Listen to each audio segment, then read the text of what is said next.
والجيش يبا يلتف حولك يا ابن محسن صف صف، ذب عنك واصحب على صنعاء وحاصرها وطوف، عطاش قد عطت بداعين التخوف والتيف، والحوث يهتف حشوده واختبى وسط الكهوف، المجد نلته والشرف والشعب باسمك قد هتف، انت المكلف للنصب عند الشدائد والظروف، المجد نلته والشرف والشعب باسمك قد هتف، انت المكلف للنصب عند الشدائد والظروف، حتى ابن هادي قد عرف فترك لتحقيق الهدف، من ذا الذي غيرك ودف خانق لهم حول الجروف، حتى ابن هادي قد عرف فترك لتحقيق الهدف، من ذا الذي غيرك ودف خانق لهم حول الجروف، ما كان تعيينك صدف او حب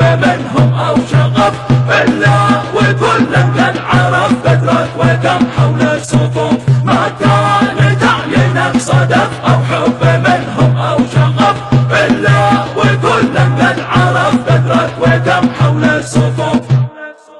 والجيش يبا يلتف حولك يا ابن محسن صف صف، ذب عنك واصحب على صنعاء وحاصرها وطوف، عطاش قد عطت بداعين التخوف والتيف، والحوث يهتف حشوده واختبى وسط الكهوف، المجد نلته والشرف والشعب باسمك قد هتف، انت المكلف للنصب عند الشدائد والظروف، المجد نلته والشرف والشعب باسمك قد هتف، انت المكلف للنصب عند الشدائد والظروف، حتى ابن هادي قد عرف فترك لتحقيق الهدف، من ذا الذي غيرك ودف خانق لهم حول الجروف، حتى ابن هادي قد عرف فترك لتحقيق الهدف، من ذا الذي غيرك ودف خانق لهم حول الجروف،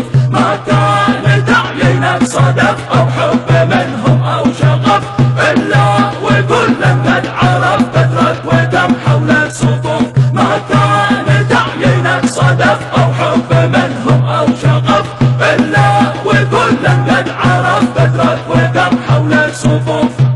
الا وكل قد عرف فترك وكم حول الصفوف.